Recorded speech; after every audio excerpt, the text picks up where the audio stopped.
Hey everyone, welcome back to Creative Futures, Place and Presence. Welcome to those who are just joining us for the rest of our program this afternoon, and welcome back to those who have been with us already. My name is Will Taylor. I'm your host for today. I'm a black male in his early 30s, wearing a black shirt with a gold necklace, black rimmed glasses, soft pink satin do-rag, and black headphones above that. And I'm in a room with a white wall and a lovely painting of Jean-Michel Basquiat in the background.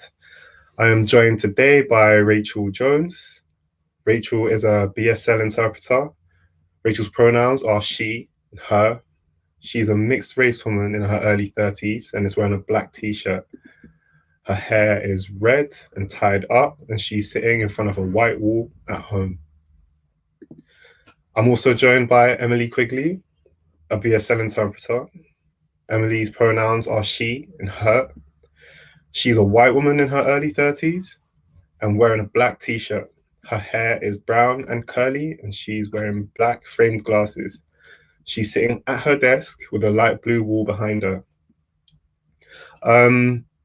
And we have coming up for you next a panel on immersive technologies. And the question is, what's exciting? That's on the main stage. And on the expo stage, we have a panel about responsible innovation. And I'd like to bring Catherine Allen to the stage, who will be our chair. I've worked with Catherine a few times, and each project has always been fun, just boundless amounts of fun. So no surprise that she's hosting a panel on what's exciting. And yeah, really looking forward to getting into it and seeing what you guys have to talk about. Hey everybody, welcome to our panel about the exciting things that are going on in the world of immersive technology. So today we'll be learning more about immersive tech's capabilities as an artistic medium, as a creative medium, and we'll be doing this with our wonderful panelists who have all been deeply involved in Bristol and Bath Creative R&D. I'm Catherine Allen, I'm the CEO of Lumina Immersive, and I'll be chairing this session, as Will mentioned. For those who are partially sighted, so I can be more easily identified as chair, I'm wearing a grey jumper with a grey necklace, and I'm in front of a small bookcase with a painting behind me. So, immersive media, where are we now? Let's set the scene. Immersive media as a sector, as an art form, it's growing rapidly. And one day, it's very likely spatial media might be as commonplace as computer screens or books even. We're still discovering so much about what this new set of creative forms is capable of and how it can sit in people's lives. So today we'll explore what our panelists have discovered as part of Bristol and Bath Creative R&D prototyping process. We'll be finding out what has inspired the most in that process and what this means for the development of immersive media as a whole. So, who are they? Time for introductions. Our panelists are, and they'll come on and introduce themselves in a moment, Ian Forrester, Tessa Ratuszynska, Brian Glasscock, and Tom Mitchell. So first, Ian, would you like to introduce yourself? Yes, I'm Ian Forrester. I'm from BBC R&D in Manchester. My pronouns are he and him. I am a black male with standing in front of my wardrobe in my bedroom in Manchester, which is mainly quite dark. I'm wearing a white shirt with lots of dots on it and some oversized headphones. Hopefully that will identify me.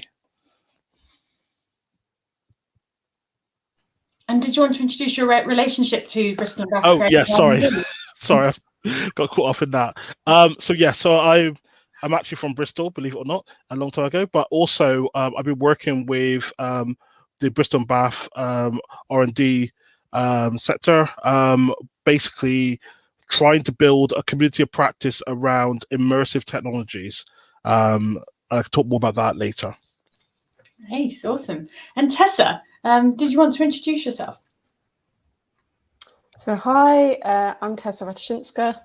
I'm a white femme-presenting person with brown hair, and I've got facial piercings, and the wall behind me is white, and there's a black and white print of a snake. I'm currently conducting a practice-based PhD at the University of West of Scotland, so I'm up in Glasgow, looking at queer perspectives in VR documentary. But I'm also from Bristol, and I'm a new talent fellow on the Expanded Performance Pathfinder. And I've been looking at the future potential of multi-user VR or social VR as a new site for performance, and looking quite critically at those spaces as they exist currently from like an intersectional perspective, and how behavior and exclusion is coded into those spaces. And for the fellowship, I've produced a kind of interactive web doc about this, and it's kind of ended up being about spaces that centre minoritized bodies, which are predominantly nightlife spaces and mutual aid spaces, and how those practices could be employed in virtual spaces. Oh, fascinating. Brian. Sure. Once I find the unmute button. My name is Brian. I'm a 29-year-old white male presenting person from the Midwest of the United States. I'm wearing a blue shirt. I have a Corona pandemic beard, as well as I've been growing out my Corona locks, though they're tucked underneath my headphones. In the background is a green and blue geometric painting. And I work for a company called Sennheiser, which is one of the largest manufacturers of headphones and microphones in the world. And I work for them, supporting artists, creators, and other groups to implement immersive audio technologies, understand what technologies are missing from the market and missing from their toolkit, and help bring those kinds of tools to the market. So. And Tom. Yeah, hi, hello, I'm Tom Mitchell. My pronouns are he, him.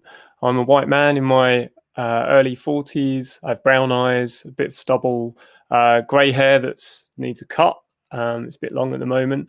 I'm wearing a navy blue shirt, and I'm in a room with a dark green background and a Japanese picture on the wall that was given to my wife by her grandfather. On the Expanded Performance Pathfinder, I'm a fellow. I'm also an academic at the University of the West of England in Bristol, where I'm an associate professor in the Creative Technologies lab, where I do research in interactive technologies for creative applications, but predominantly I work with sound and music. I'm also a co-founder of a technology company called Memu Gloves, and we make data gloves and software for performing music live with gestures. And it's the system that was co-developed with and is extensively used by Imogen Heap. And on this fellowship, I learned a lot, particularly from other people in the cohort. It's a really diverse group. And it was really nice to hear their views. They're not, I'm used to working with academics a lot, and it was really nice to hear the perspectives of other people. So it was really inspiring. And as a result, I started to look at what I was doing more broadly, thinking about liveness, thinking about performance beyond music and beyond gloves. And what I originally intended to do was quite limited by COVID restrictions. So I focused on some technical work that I'd wanted to do for some time. And motion capture is something that I'm really interested in. And I've been using wearables since the beginning. I started doing the gloves project about 10 years ago. And the systems were very problematic at that point for music applications. So wearables have been my focus. But in the last year in particular, camera-based systems have come on a lot, where you can capture 3D motion using 2D cameras. And I've been exploring lots of different frameworks, which are generally quite technically, they have a high threshold of entry. So I've taken Google's latest tool, and I've extended it so that it can stream data in a format that technically savvy artists and creative technologies and makers can use. So if you go to the Expo link, there's an article I've written and a link to the repository if you're interested. Wow. So as you can see, our panelists here really at the forefront of discussions about where immersive media is heading, not only, of course, as a technology, but also as a creative medium, as an art form. I would love to hear from you. What in the process, to kick things off, what did you find about the prototype? Tell me like one moment when you had that sort of feeling, maybe hairs rise on the back of your neck, that feeling of wow, where it felt exciting. tell me, let's kick things off with just one moment of excitement. What was it? What had you discovered? Let's start with Ian. So I guess the thing that I found exciting was so I'm very focused on immersion outside. Whenever people think about immersion, they always think about VR and AR and some kind of visual medium. And so showing the cohort a bunch of different ways to do it, which are like using IoT devices, using sound, using other types of sensors, kind of like that excitement suddenly, because there was like a bit of like, huh? And then it was like, oh, and I felt that level of kind of like that understanding of there are other ways to be immersed. I felt was quite exciting from at least the people that I was talking to. I'd love to hear other people's. Tell me an exciting moment, Tessa. Well, weirdly, probably for me, the exciting moment was because this project kind of started before lockdown and Corona was really a thing. And I was looking at multi-user VR, and kind of multi-user VR had been considered previously to be this thing that kind of just gamers maybe were interested in, and not something that relevant to like the wider population. And obviously, as lockdown started to happen and we were using more online conferencing softwares and Zoom and stuff, the idea of like the necessity of immersive embodied ways of coming together online became really much more like relevant and critical. So that was probably the best bit for me.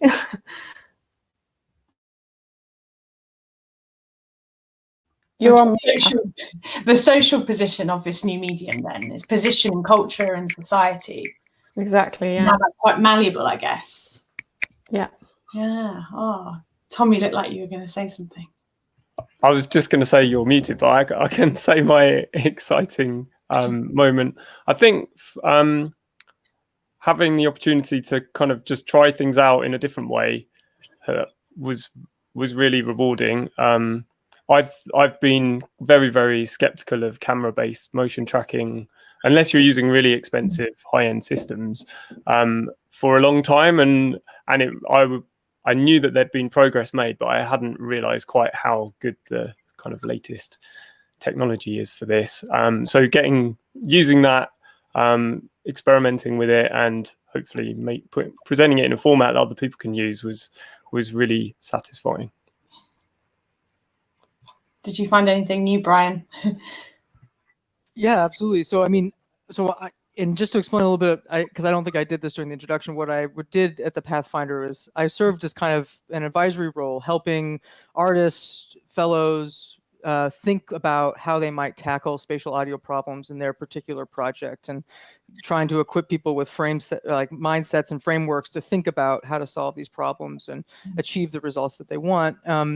And I think the thing that's been really interesting for me, especially in the Pathfinder, and I think overall, is that the hype train is gone, right, for VR in a lot of ways. It's, all of the excitement of the world is going to change. It's going to be an absolutely incredible medium. I still believe that it's going to be an incredible medium, but I actually think that over the past year, that hype is gone. But at the same time, people are doing more serious work and exploring the boundaries in kind of serious and artistically rigorous ways and academically rigorous ways, in which in the early times of VR and AR experiences, maybe 5 years ago, was much more like, we have this new technology, let's throw it against the wall and see what works, but really focused on like bringing the technology in an interesting way in the service of art rather than the opposite, right? Mm-hmm. And I think that's what's been really excited about the Pathfinder, is that just every project I've worked on has had a really rigorous and interesting conceptual framework behind it,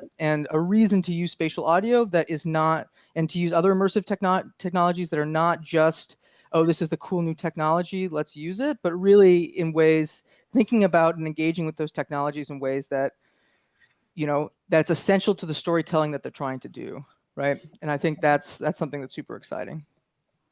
I think it's such a good point made around the hype around immersive technologies, and how sometimes, though, when you have all that hype, I found myself that can sometimes get in the way towards genuine learning and understanding about this sort of, new toolkit that we have as creators. I guess thinking about this toolkit that we've been offered, is there any sort of like a new tool that you used that you hadn't used before, or even that you discovered? To be honest, I mean, there are the tool set, especially in my world for audio, has been relatively stable over the past couple years, right? I mean, there have been some improvements, but I think what has been remarkable to see, and I know this isn't as exciting as some kind of new tool, but in fact, it's a maturation, an improvement of the existing tools, so that more and more artists can focus on creating content or working on their piece, as opposed to having to wrangle all of this technology in order to just make a basic experience work. And I think that's been one thing that's been exciting for me, is that seeing these tools mature and seeing them become more usable and accessible. What about yeah? Yeah, so I was going to say, actually, I think that's for me also the exciting part, is that we're kind of getting away from the hype and we're now getting into the storytelling, and we're going back to that, because it is, I've seen many examples where let's put this in VR because that will make a better story. I'm like, I'm not so sure. And now that kind of like that's died off now, and now we're telling stories which make sense for the medium. The medium is the message. Yeah. So it's like that hype train no longer being quite so present actually opens up these opportunities then, and also thinking about the accessibility of your technology. Do people feel that's helped? Not having such a sort of a brand there, this hype that actually it can help people feel maybe it's a bit more open. I think it's definitely helped. Personally, I think I mean, one of my things is always that we've always kind of thought about one thing in a certain way. So as I said before, immersive has to be VR, has to be AR, and now we're kind of focused on the story and not on the hype, because the hype will, sometimes you were getting money to kind of continue that hype. So things were getting paid huge amount of money just to do stuff in VR, because there was a kind of fund for it, which is useful, but actually now we're talking about the art itself. We're talking about the story itself, and I think that's important. Did anyone else want to come in on that? I guess one thing that I was trying to articulate or think about earlier was that this kind of move of everything online, like necessarily because of lockdown, has kind of really made it obvious like what immersive kind of is. Like that wasn't something that was also always clear before, but now it's obvious, like when a kind of screen-based media is not like wholly engaging, and also the kind of necessity of interventions in media that people can access from their homes to be immersive, or to incorporate immersive into them. So that's, if that makes sense, that's kind of really interested me, I suppose. The particular time that we're making this work in, we can't really avoid it, that so much. I've noticed the term virtual, for instance, being used. I used to see it as something that was more an industry term within the immersive sector, but now you're seeing virtual pub quizzes being one example. It's like something has actually thrown it open, not just with people buying the kit, buying headsets, for instance, but you using the language. And did anyone find that even what their view of immersive technology is actually change in the process of creation or evolve?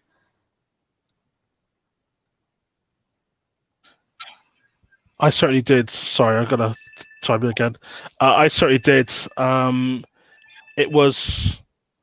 Sorry, I just had a call.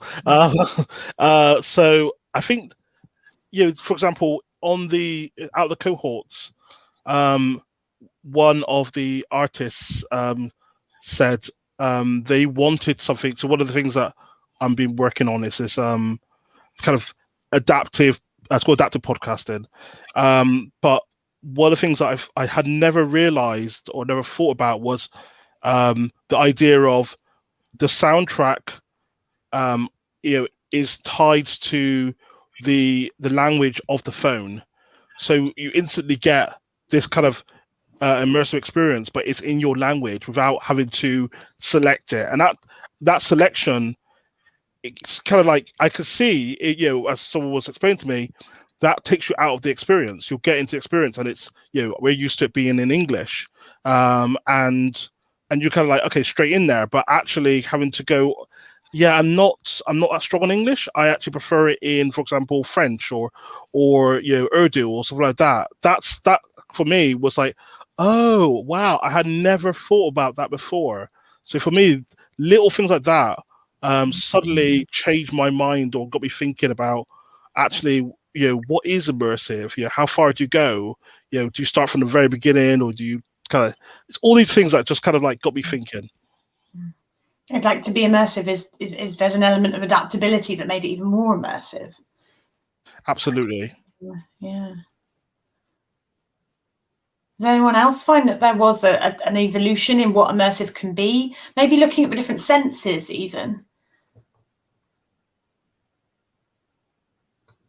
I could dive in here if you want me to. I'm going to keep on talking, sorry.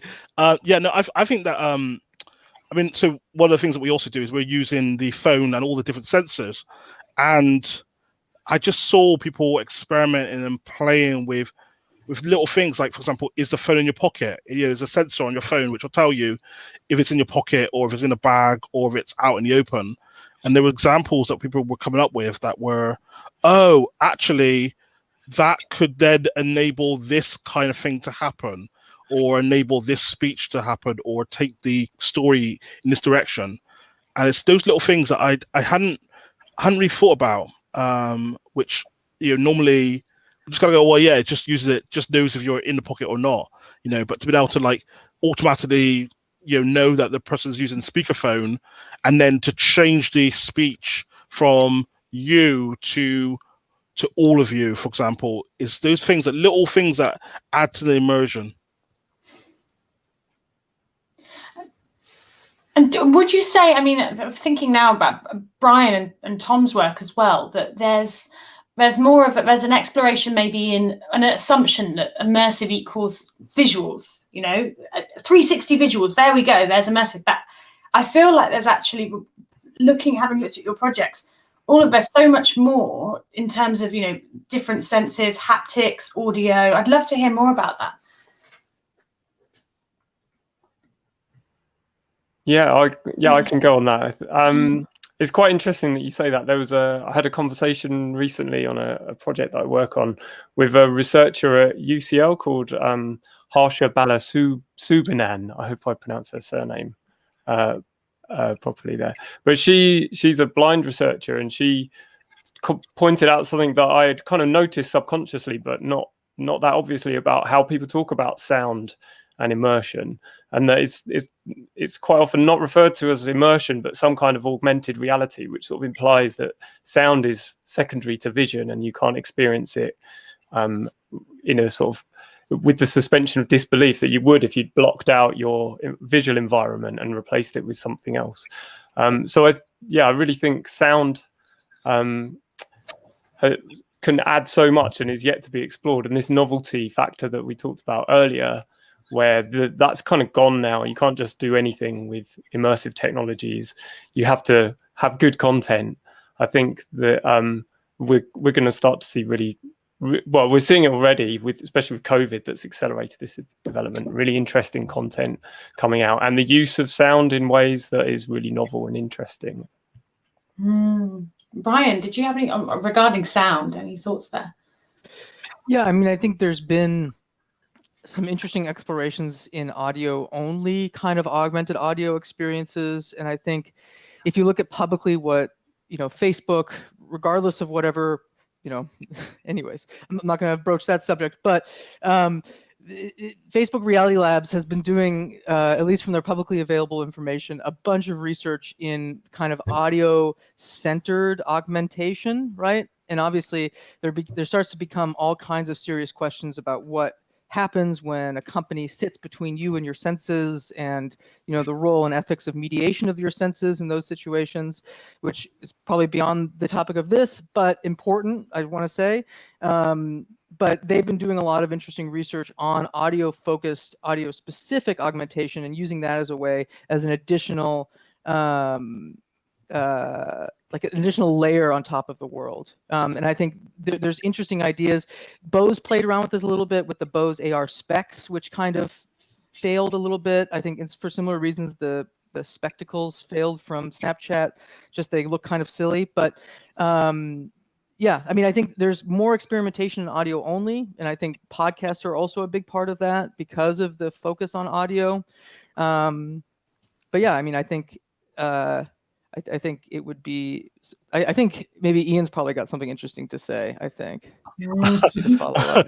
Well, yeah, no, you kind of mentioned the surveillance capitalism, and I'm not going to launch into a thing, but it is important. It is really important that as an artist or as a creator that that my work is not being mediated by a company who have different ambitions than maybe I do, and this, I know that there was some discussion that we can ask in a minute. Well, Catherine can ask a question about the tools and kind of the funding and stuff like that.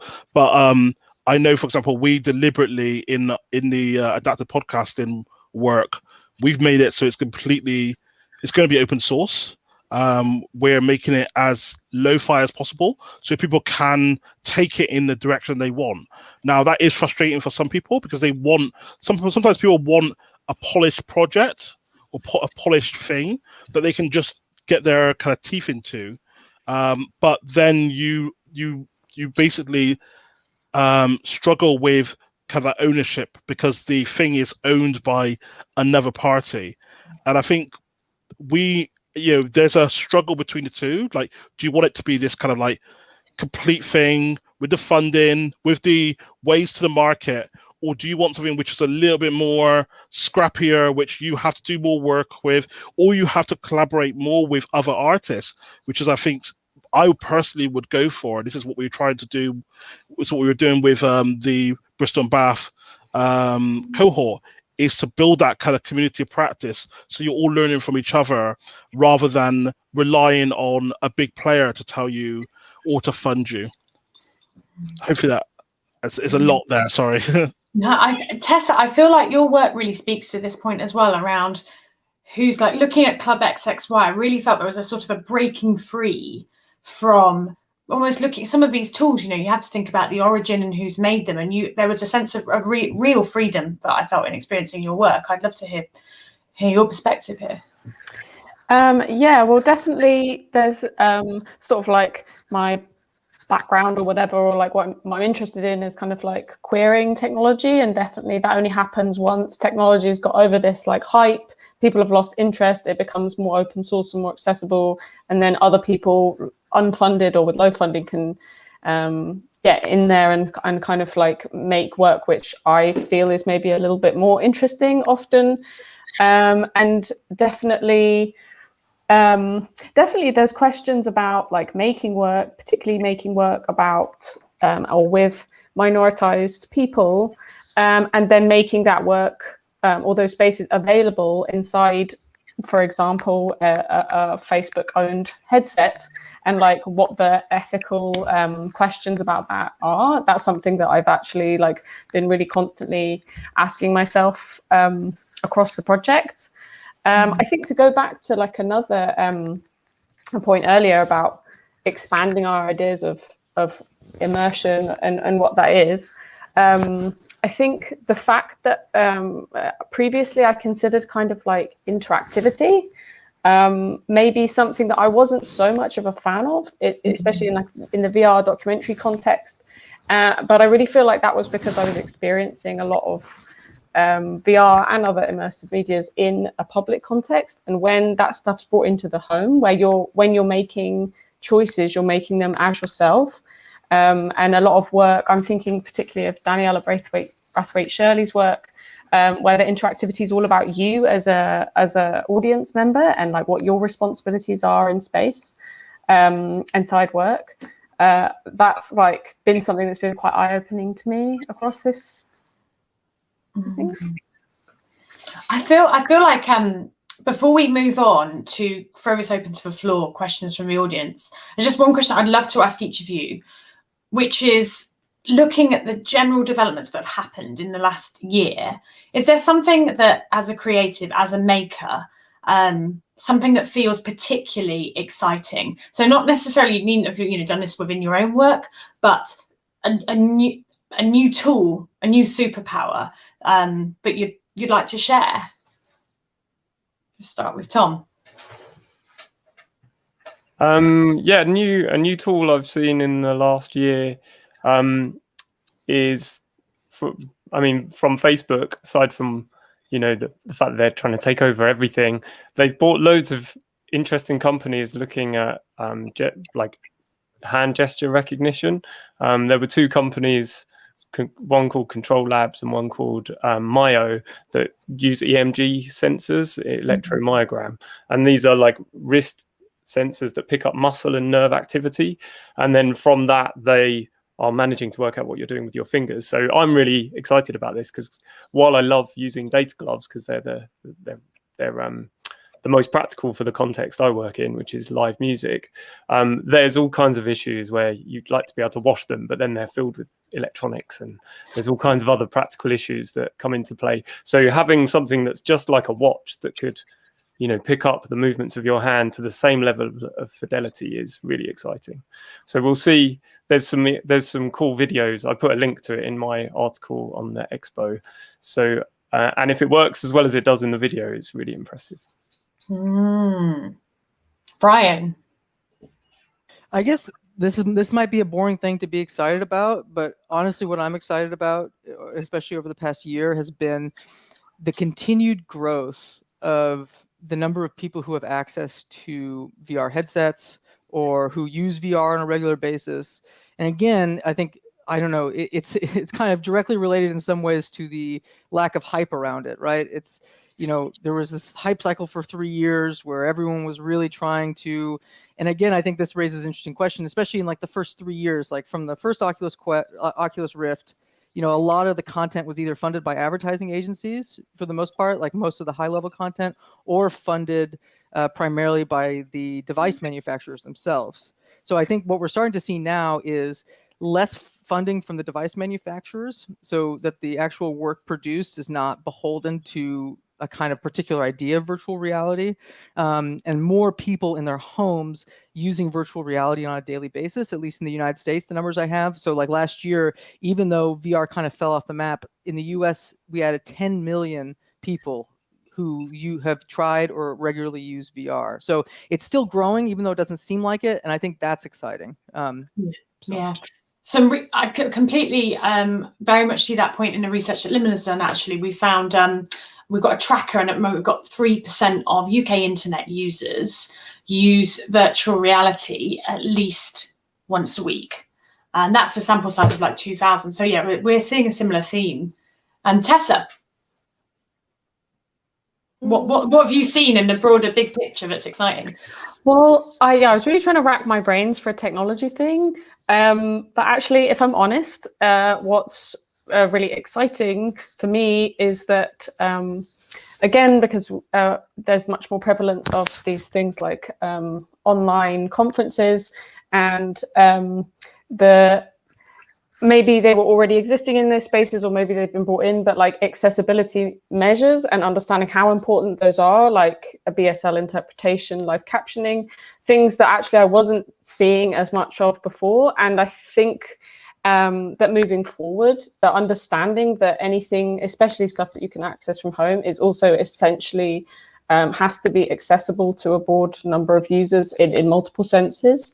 And also, like, this is maybe a bit of a strange point, but I guess I like the strange point. We can't ignore that this year's been like typified by a lot of like real social justice movements and protest, and the understanding that as we move forward, technology also has to look, with that intersectional lens about who's making it, who's it for, questions like that. Gosh, very, very, very interesting topic. This is to look at how we can keep up with the way the world is going and this intersectional lens. Yeah, Ian. Yeah, I kind of wrap my brains a little bit. I mean, I would say the thing that I think is going to be it sounds boring again, but I think one of the things that I see that's changing is that people are becoming much more aware of data and their own privacy and themselves through data. And that's driving new standards, new ways of doing things, So I think at the beginning it will be a kind of like, you will start to see a lot of kind of like, a bit like with all the GDPR notices, you'll get a little bit like, oh, another one, this is annoying. But we'll start to see more companies being able to do things which they couldn't normally do, or they would feel uncomfortable doing. So to know that an app is able to use my hands to do things, or I've got an Aura ring which does the tracking, to use that data, and I allow it to use that data for purposes of an experience or something like that, is something that I feel very exciting. So all the kind of the silos are starting to break down, but the user is still deeply in control, which I think is a great thing. I'm now going to open this up to questions from the audience. We've had some really good ones in the chat so far. Here's one from Naomi Smythe. Naomi said, I get frustrated about contrast between the apparently vast amounts of money in tech companies and the small amounts available for artist R&D and delivering these technologies. If artists were better funded to push the capacities and to discover the best uses of the tech, companies would be rewarded in reach and uptake for their tools. So this is, I think, a question for anyone who feels they have a point to raise on this. How do you think this barrier of not knowing what's out there and needing to have a play on things before you can adopt them, how do you think this barrier can be dealt with? I would say that this is a classic case of where a community practice is so important, because it's too much for one person to know all the new things that are coming. You need a community that you trust, so that you have people who are looking at the new headsets and kind of saying, I'm using this headset for this purpose. This is some of the things that I see in it, and you trust that person. So I think it's really important to have that community around you. And I'm hoping, especially with the pandemic, that we have strengthened some of our bonds with the people around us and the communities around us, rather than trying to absorb it all ourselves. Did others have something they wanted to add? Yeah, absolutely. I think it's about collaboration and trying to break down those barriers between technologists and artists, and like the creative R&D is a really great example of that, where everyone's from completely different backgrounds, and the regular workshops help to kind of form a common vocabulary and talking across different disciplines. And I think like Rachel asked a question in the chat earlier about how do you decide what is the right technology to bring into a project. And sometimes the barrier to entry to these new technologies is very high, and working with the companies, if they've got a hammer, every project looks like a nail. So ideally you want the option to work with different people with different expertise, and certainly the technology shouldn't come first, and that's come up time and time again. It should be, what are the aims of the project, and then you work with someone to select the appropriate technologies from there. I would say I feel like I keep banging on the same point, but this kind of move to lots of things being online, and understanding that even as we go forward, you might need both an online and a RL version of an event like this, like a conference event, will hopefully do something for having the centers of these knowledge be more accessible to people who maybe didn't previously have the money to travel to conferences or know where they were going to be held, and so can join in these kind of community discussions easier than they could before. That's what I hope anyway. Did you have anything on that, Brian? Well, just to go back to what Tom said a second ago about the technology and choosing the right one, I think if the person who's advising you on technology doesn't ever tell you no, that's the wrong thing to use, or keeps providing you the same suggestion, you should maybe look for some more advice, I would say. Because I definitely think, and I think this is one thing that we've gotten better at, I think, over the past few years, is also to say, there are times where spatial audio really can help, or like immersive technology in general can help, and can help tell a story, and can help bring something that was not be possible without it. And I think, understanding what that is, I don't know, I'm inspired to go back to the conversation that was just before us about liveness, and about immersive technologies being a kind of conduit in some ways towards either an approximation of liveness, or a technology be used when otherwise you would like to be live in some ways. That's a very early formation, but it's really experimentation, and it's making sure that the technology is always in service of the art, I would say. Mm-hmm. So I feel almost like this year I've been able to deconstruct what being live is through seeing various attempts, what feels live versus what really is live, trying different things out. I've got a question before we wrap up for all of you. I would love to hear, what is it that you're up to at the moment? And in fact, we have another question through. I'll come back to that. What is it that you're doing at the moment that you'd like to tell us about? And then how do you see that going forward? What will you be up to? And is there any way as well that our audience might be able to be involved? Let's start with Tessa.